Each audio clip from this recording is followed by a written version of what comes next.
चलिए हम लोग स्टार्ट कर रहे हैं इन्वर्स ट्रिग्नोमेट्रिक फंक्शन।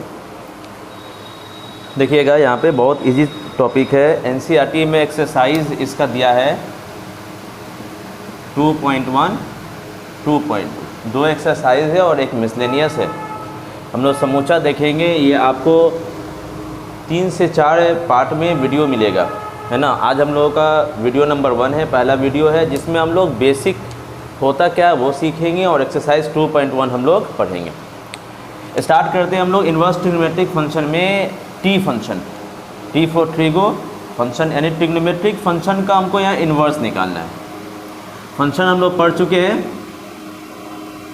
करना क्या है हम लोगों को, तो ट्रिग्नोमेट्रिक फंक्शन का इन्वर्स फाइंड करना है।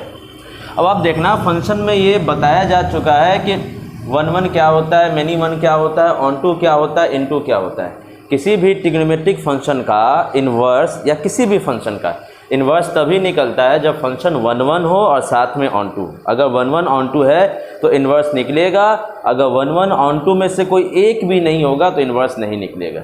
यानी अगर इन्वर्स निकालना है तो फंक्शन का 1 होना ज़रूरी है और साथ में ऑन टू होना ज़रूरी। दोनों को मिला के हम लोग बाइजेक्टिव बोलते हैं, यानी फंक्शन का बाइजेक्टिव होना ज़रूरी है, 1 ऑन टू होना ज़रूरी है। अगर ये 1 ऑन टू है तो इन्वर्स निकलना है, अगर नहीं है तो नहीं निकलेगा। अब 1 क्या होता है, ऑन टू क्या होता है, ये हम लोग को पहले से पता है, लेकिन थोड़ा सा रिवीजन करा देते हैं हम।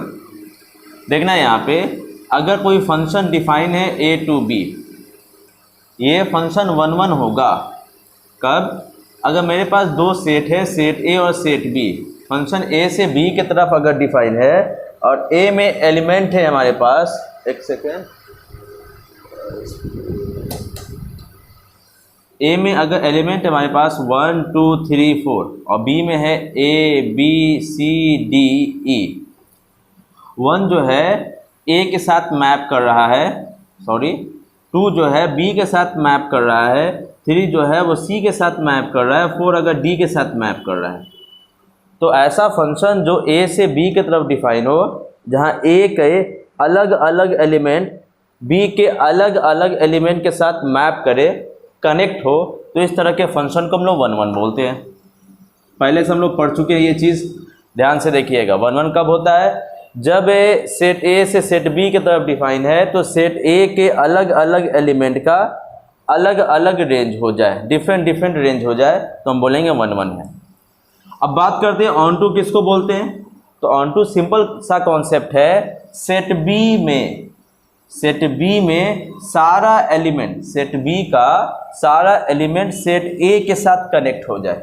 तो क्या सेट बी में ए कनेक्ट है, बी कनेक्ट है, सी कनेक्ट है, डी कनेक्ट है, लेकिन ई कनेक्ट ए के साथ नहीं है। सेट ए में किसी भी एलिमेंट के साथ ई का कनेक्शन नहीं है।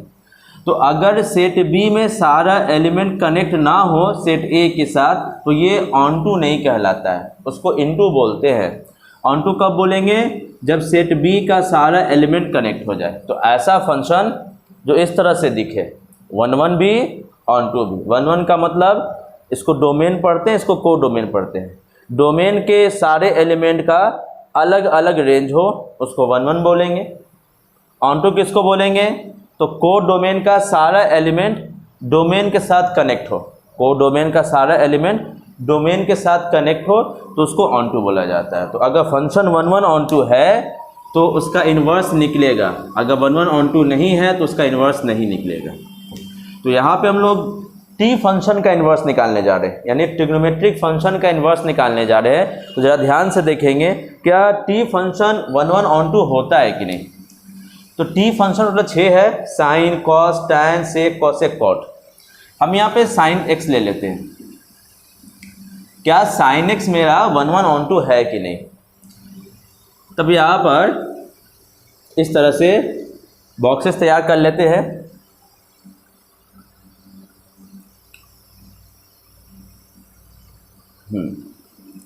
देखिएगा यहाँ पे है साइन एक्स,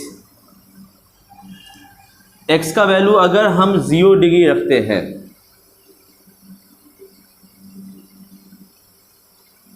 साइन एक्स यहाँ लिख देते हैं और एक्स यहाँ कर देते हैं। एक्स का वैल्यू अगर हम 0 डिग्री पुट करते हैं तो साइन 0 0 होता है।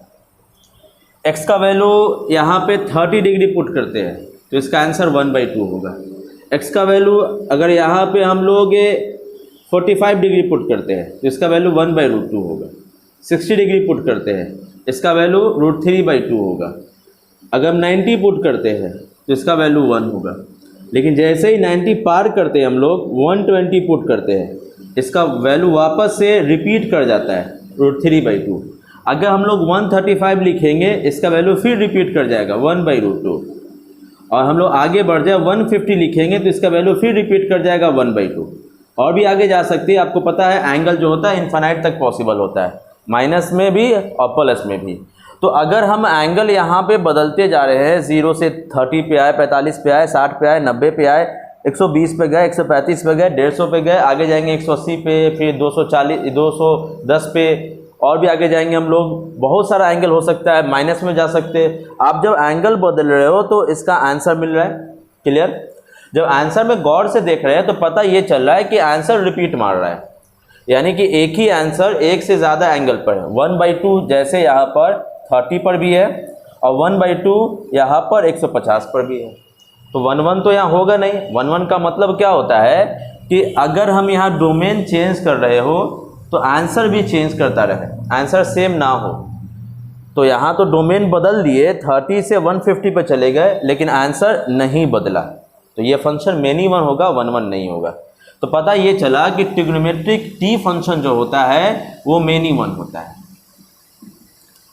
और इनवर्स का कंडीशन क्लियर है कि वो 1 होना ज़रूरी है और साथ में ऑन टू होना ज़रूरी है। ऑन टू की तो बात बाद में करेंगे, ये 1 ही नहीं है। तो जब ये 1 नहीं है तो इसका इन्वर्स पॉसिबल नहीं है। तो टी फंक्शन का इन्वर्स पॉसिबल नहीं होता है हर जगह। तो किसी भी ट्रिग्नोमेट्रिक रेशियो का जब इन्वर्स हर जगह पॉसिबल नहीं होता है, लेकिन पढ़ना तो हम लोग को है इन्वर्स।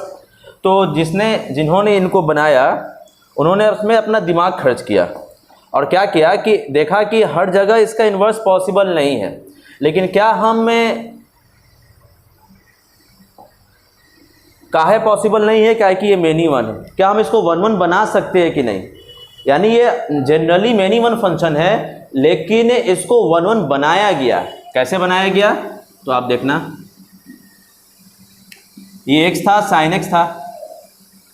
अगर हम यहाँ 0 डिग्री पुट करते हैं, 0 रेडियन में लिख रहे हैं हम, 30 डिग्री को π/6 बोलते हैं, 45 को π/4 बोलते हैं, 60 को π/3 बोलते हैं और 90 को π/2 बोलते हैं। हम लोग को ऐसे रेडियन में एंगल याद रखना है। तो साइन 0 0 होता है, साइन 30 1/2 होता है, साइन 45 1/√2 होता है, साइन 60 √3/2 होता है और साइन 90 1 होता है। अब गौर से देखो, यहाँ पे जो ये एंगल का जो ग्रुप लिया गया है, इस ग्रुप में 0 पे आंसर 0 है, इस पे आंसर ये है, इसका आंसर ये है, इसका आंसर ये है, इसका आंसर ये है। यानी अलग अलग डोमेन का अलग अलग रेंज है। तो हम बोल सकते हैं कि 0 से लेकर π/2 तक ये फंक्शन मेरा क्या है, 1 है। यानी जनरली ये 1 नहीं होता है लेकिन 1 बनाया जा सकता है। अगर हमको इन्वर्स पढ़ना है तो इसको ज़बरदस्ती 1 बनाया गया। ठीक है, तो 1 क्या है, ये 0 से 90 में 1 दिख रहा है। तो सिमिलरली और अगर एंगल बढ़ा दे हम लोग, माइनस में ले जाएं, माइनस से 30 डिग्री लिख दे, -45 कर दे, -60 कर दे, -90 कर दे, इस तरीके से, सॉरी π/3। तो इसका भी आंसर अगर देखोगे तो -30 का आंसर -1/2 हो जाएगा, इसका -1/√2 हो जाएगा, इसका आंसर -√3/2 हो जाएगा और इसका आंसर हो जाएगा -1। ध्यान से देखना इसका आंसर। अब आप ऊपर से नीचे तक गौर से देख लो, उम्मीद करते दिख रहा होगा। यहाँ से यहाँ तक इसको हम बोल सकते हैं -90 से लेकर +90 तक। अलग अलग एंगल के लिए, अलग अलग डोमेन के लिए अलग अलग रेंज है। तो हम क्या बोल सकते हैं कि यहाँ पे फंक्शन मेरा 1 है। पूरा कंप्लीट क्या है मेरा, ये 1 है। ठीक है, तो 1 होता नहीं है लेकिन 1 बनाया जा सकता है। तो यहाँ इन्वर्स के लिए 1 बनाया गया है। तो जैसे साइन के लिए 1 बना के दिखा दिए हम, तो कॉस के लिए भी 1 बना के दिखाया गया है, टैन के लिए भी दिखाया गया है। यानी कि जिस जगह में, जिस घर में ट्रिग्नोमेट्रिक रेशियो 1 होता है उसको हम लोग एक स्पेशल नाम देते हैं, वो यहाँ लिख देते हैं हम। उसको बोलते हैं principal branch. Principal branch. Sine की बात करें तो साइन का प्रिंसिपल ब्रांच जो होता है वो -90 से +90 होता है बिग ब्रैकेट में। कॉस की बात करें तो कॉस का प्रिंसिपल ब्रांच 0 से पाई होता है बिग ब्रैकेट में। टैन की बात करें तो -90 से +90 होता है स्मॉल ब्रैकेट में। अगर हम कॉसेक की बात करें तो वो -90 से +90 होता है सिवाय 0 के, यानी इसमें -90 से +90 के बीच में बहुत सारा एंगल आएगा, वहाँ 0 भी आएगा, 0 नहीं लेना है हमको। ठीक है, आगे बढ़े। अगर हम सेक की बात करें तो सेक 0 से पाई होता है बिग ब्रैकेट में सिवाय 90 के। और अगर हम कॉट की बात करें तो छोटी ब्रैकेट में 0 से पाई होता है। अब देखना यहाँ हम साइन कॉस टैन कॉट लिखे नहीं हैं, तो यहाँ लिख देते हैं पहले हम। अगर टैन थीटा बराबर x है तो थीटा जो होगा हमारा वो टैन इधर चला जाएगा और बन जाएगा टैन इनवर्स x। तो सिमिलरली यहाँ लिखेंगे साइन इनवर्स x, यहाँ लिखेंगे कॉस इनवर्स x, यहाँ लिखेंगे टैन इनवर्स x, यहाँ लिखेंगे कॉसेक इनवर्स x और यहाँ लिखेंगे सेक इनवर्स x और लास्ट में लिखेंगे कॉट इनवर्स x। ठीक है, ये हुआ हमारा ITF और ये हो गया हमारा प्रिंसिपल ब्रांच। तो पता ये चला कि ट्रिगोमेनी वन फंक्शन है, लेकिन इसको 1-1 बनाया जा सकता है। तो इसको 1-1 बहुत जगह पे बनाया जा सकता है, लेकिन जो हम लोगों को पढ़ना है वो प्रिंसिपल ब्रांच है। साइन इस घर में 1-1 होगा, अभी करके हम दिखा दिए। यहाँ भी कॉस इस घर में 1-1 होगा, ये आप करके देख सकते हो, आपको 11th का वैल्यू याद होगा। टैन यहाँ 1-1 होता है, कॉसेक यहाँ 1-1 होता है, सेक यहाँ 1-1 होता है, कॉट यहाँ 1-1 होता है। क्लियर। अब थोड़ा सा बेसिक पे चले जाए, ब्रैकेट का मतलब क्या होता है। तो अगर बिग ब्रैकेट है तो इसका मतलब ये हो गया कि x जो है हमारा वो -90 से लेकर +90, यानी बिग ब्रैकेट है तो ये जो बाउंड्री पे नंबर है ये भी इंक्लूड करेगा। x का वैल्यू -90 से स्टार्ट करेगा +90 पर ख़त्म करेगा। क्लियर है। यहाँ पे बिग ब्रैकेट है तो इसका मतलब क्या हुआ, इसका मतलब ये हुआ कि x जो है हमारा वो 0 से स्टार्ट करेगा और पाई पर ख़त्म करेगा। स्मॉल ब्रैकेट का मतलब क्या होता है, बड़ा सिंपल है, खाली इक्वल टू हटा देते हैं, यानी इसका मतलब x जो है इन दोनों के बीच में लाई कर रहा है। इसका मतलब क्या हो गया कि x हमारा -90 से +90 के बीच में सारा लिया जाएगा सिवाय 0 के। ठीक है, इसका मतलब भी वही चीज़ है, 0 से पाई सिवाय 90 के। तो आपको क्लियर हो गया होगा कि बिग ब्रैकेट का मतलब होता है कि वो नंबर भी इंक्लूड है, और स्मॉल ब्रैकेट का मतलब वो नंबर जो बाउंड्री पर बैठा है वो इंक्लूड नहीं है। ठीक है, ये सब 11th में आप पढ़े होंगे, लेकिन यहाँ क्लियर कर दिया हम। तो समझ में आया कि जनरली ट्रिगो का इन्वर्स पॉसिबल नहीं है, लेकिन हाँ अगर उसको 1-1 बना दिया जाए तो इन्वर्स निकल सकता है। तो साइन 1-1 कहाँ होगा, यहाँ होगा, कॉस 1-1 यहाँ होगा, टैन 1-1 यहाँ होगा। तो जिस घर में 1-1 होगा उसको प्रिंसिपल ब्रांच बोलेंगे। क्लियर है, मिटा देते हैं इसको। आइए देखिए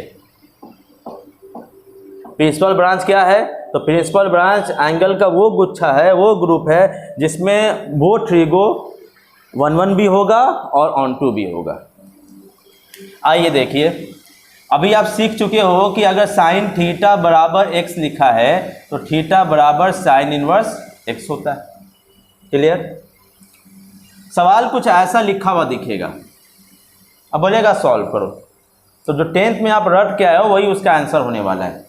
लेकिन इसके लिए हम थोड़ा सा फॉर्मूला पहले यहाँ लिख देते हैं। देखना है यहाँ पे, अगर मान लो x हमारा माइनस में है, कॉसेक इनवर्स यहाँ भी x माइनस में है और टैन इनवर्स यहाँ भी x माइनस में है, तो यहाँ तीनों का माइनस जो होता है ना वो बाहर निकल जाता है। यानी इस तरीके से सवाल अगर तुमको मिल गया तो तुम माइनस सीधे बाहर निकाल दोगे और यहाँ +1 हो जाएगा। देखना आगे। इनके अलावा अगर मान लो कॉस है, सेक है, आप गौर से देखो, अब ये अलग लिख रहे हैं, ये अलग से लिख रहे हैं, कुछ तो अंतर होगा। इसमें भी इनके तरफ माइनस बाहर निकल जाता है, तो अंतर क्या है ये याद रखना। कॉस सेक कॉट में माइनस जो होता है वो बाहर निकल जाता है, लेकिन साथ में पाई ऐड कर देते हैं, साथ में पाई ऐड कर देते हैं। ये काहे करते हैं, ये हम लाइव क्लास में बताए हुए भी है कि टैन इनवर्स से कॉसेक इनवर्स और साइन इनवर्स का अगर माइनस है तो बाहर निकल जाएगा, कॉस से कॉट का माइनस है तो वो भी बाहर निकलेगा, लेकिन साथ में पाई ऐड करेंगे। आपको इसी तरह से याद रखना है कि अगर साइन कॉसेक टैन है तो माइनस बाहर निकल जाता है, कॉस से कॉट है माइनस यहाँ भी बाहर निकलता है, लेकिन पाई ऐड कर देते हैं। क्लियर। अभी हम एक्सरसाइज एनसीईआरटी का 2.1 स्टार्ट करते हैं। इसमें अगर क्वेश्चन लिखा है साइन इनवर्स 1/2, इसका आंसर पूछ रहा है, तो इसका मतलब आपसे ये पूछ रहा है कि 1/2 साइन कौन से एंगल पर देता है, तो 1/2 साइन 30 डिग्री पर देता है, और 30 डिग्री को हम लोग π/6 बोलते हैं रेडियन में। ये हो गया हमारा आंसर। कॉस इनवर्स 1/2, तो कॉस जो है 1/2 किस एंगल पर देता है, 60 पर देता है, इसको हम लोग रेडियन में π/3 बोलते हैं। असल में एंगल हमको रेडियन में लिखना है, डिग्री में नहीं लिखना है। टैन इनवर्स 1, तो 1 टैन कौन से एंगल पर देता है, 45 डिग्री, जिसको हम लोग π/4 बोलते हैं। बहुत इजी है, एकदम हलवा टाइप क्वेश्चन है ये सब। आगे बढ़ते हैं। लेकिन अगर यही चीज़ माइनस में हो जाए, कॉस के साथ माइनस है, तो क्या बताया, माइनस बाहर निकाल दो। अगर कॉस के साथ माइनस है तो बाहर निकाल के पाई जोड़ दिया जाता है। अब आप बताओ 1/2 कॉस कितना पर देगा, तो 1/2 कॉस पढ़ चुके हैं 60 पर देता है, π/3 पर। फ्रैक्शन का सब्ट्रैक्ट बटा घटाओ सबको आता है, एलसीएम निकाल लो तो क्या बनने वाला है, पाई माइनस π/3, तो 3 × 1 3, 3 में से गया 2, 2π/3। आसान है कि नहीं। आइए देखिए, कॉट इनवर्स -1, यहाँ भी माइनस बाहर निकाल देंगे, लेकिन कॉट कॉस सेक में माइनस जब बाहर निकलता है तो पाई ऐड कर दिया जाता है। 1 कॉट देता है π/4, 45 डिग्री पर, एलसीएम निकालोगे 3π/4। कितना आसान है, उम्मीद करते हैं समझ में आ रहा होगा। अब हम इसको मिटा देते हैं।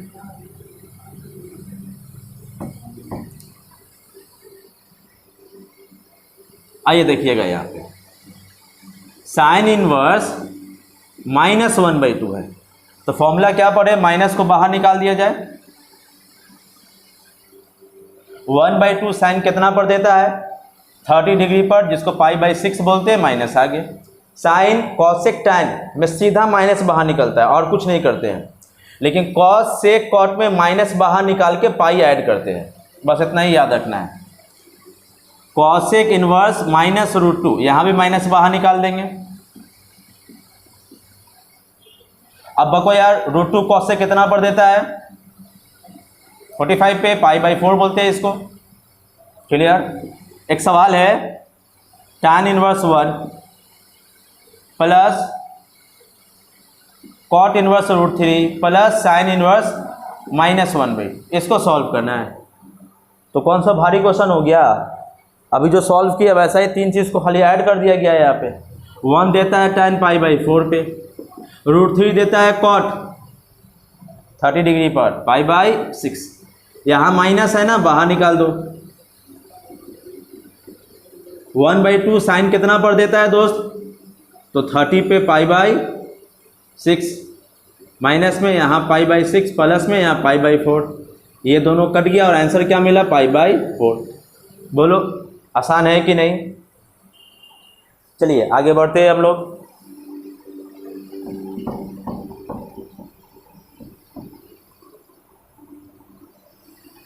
सवाल लिखा है साइन इनवर्स x बराबर y, और 4 ऑप्शन दिया है। y जो है हमारा वो -90 से +90 के बीच में है। दूसरा ऑप्शन जो है वो हमारा y जो है 0 और पाई के बीच में है, और जो तीसरा ऑप्शन है हमारा वो भी -90 से +90 है, लेकिन गौर से यहाँ बराबर का साइन नहीं है। और जो डी ऑप्शन है वो नॉट है, नन ऑफ दिस। तो इसका आंसर क्या होगा दोस्त, ये देख कर ही क्लियर हो गया कि प्रिंसिपल ब्रांच में ले गया है सवाल को। तो साइन का प्रिंसिपल ब्रांच क्या होता है, -90 से +90, लेकिन बिग ब्रैकेट। अब बिग ब्रैकेट का मतलब इक्वल टू का साइन लगेगा, स्मॉल ब्रैकेट का मतलब इक्वल टू का साइन नहीं लगेगा। बस यही याद रखना है, बिग ब्रैकेट इक्वल टू का साइन लगा देना है, स्मॉल ब्रैकेट इक्वल टू का साइन नहीं लगाना है। तो ये हो गया हमारा आंसर। एक्सरसाइज ख़त्म हुआ, तो हम उम्मीद करते हैं समझ में आया होगा क्या क्या हम लोग पढ़े। फर्स्ट एक्सरसाइज के लिए कि किसी भी ट्रिगो का या किसी भी फंक्शन का इन्वर्स तभी निकलता है, ऑब्जेक्टिव के लिए याद रखना, जब वो 1 1 हो और साथ में ऑन टू हो। कोई भी ट्रिगो 1 1 फंक्शन नहीं होता है, उसको अगर 1 1 बना दिया जाए तो उसका इन्वर्स निकल सकता है। अगर अभी 1 1 नहीं है तो उसका इन्वर्स पॉसिबल नहीं है। तो किसी भी ट्रिगो को 1 1 जिस ग्रुप में बनाया गया उस ग्रुप को प्रिंसिपल ब्रांच बोलते हैं। फिर से क्लियर कर दे रहे हैं, बहुत सारा ग्रुप है जहाँ पे हर ट्रिगो इन्वर्स पॉसिबल कर सकता है, यानी 1 1 हो सकता है। जैसे साइन के लिए हम जब लाइव क्लास बता रहे थे तो वहाँ एक गलती कर दिए थे, हम यहाँ सही कर देते हैं। हम अगर साइन थीटा की बात करें तो साइन थीटा जो होता है -90 से +90 के बीच में 1 1 होता है। सिमिलरली यानी इसको हम -π/2 से +π/2 बोलते हैं। उसी तरीके से वो π/2 से लेकर 3π/2 के बीच में, यानी कि 90 से लेकर 270 के बीच में भी 1 1 होता है। फिर आगे बढ़ो तो 3π/2 से लेकर 5π/2 के बीच में भी 1 1 होता है, ऑन टू भी होता है। फिर आगे अगर बढ़ेंगे तो 5π/2 से लेकर 7π/2 के बीच में 1 1 होता है। इस तरीके से एक घर नहीं है, इन्फिनाइट घर है जहाँ पे कोई भी ट्रिगो 1 1 के साथ साथ ऑन टू होता है। लेकिन हम लोगों को पढ़ना है प्रिंसिपल ब्रांच। अगर हम लोग कंपटीशन की अगर तैयारी करते तो वहाँ पे हम लोग सारे घर के बारे में थोड़ा सा स्टडी करते, लेकिन यहाँ हमको वो देखना भी नहीं है ना, आंख उठा के भी नहीं देखना है, सीधे याद रखना है कि किसी भी ट्रिगो का इन्वर्स उसके प्रिंसिपल ब्रांच में ही पॉसिबल है ना। और साइन का क्या होता है, कॉस का क्या होता है, टैन का क्या होता है, कॉसेक का क्या होता है, सेक का क्या होता है, कॉट का क्या होता है, वो हम लिख दिए और आप याद भी कर चुके होंगे। आइए देखिए फिर हम लोग क्या सीखे कि अगर साइन कॉस टैन कॉट में अगर एक हमारा माइनस में लिखा रहे तो साइन में, कॉसेक में और टैन में सीधा माइनस बाहर निकल जाता है। कॉस में, सेक में, कॉट में भी माइनस बाहर निकलता है, लेकिन पाई ऐड कर देते हैं। बस इतना ही करना है। बाकी वैल्यू तो हमारा क्लास 10th वाला सब रटा हुआ है, वो रखिए और आंसर आ जाएगा। बड़ा इजी है, किसी को दिक्कत है तो 0 से लेकर 90 डिग्री तक क्लास 10th वाला रट लेगा, ठीक है ना। चलिए अब हम लोग सेकंड वीडियो में अगला एक्सरसाइज देखेंगे।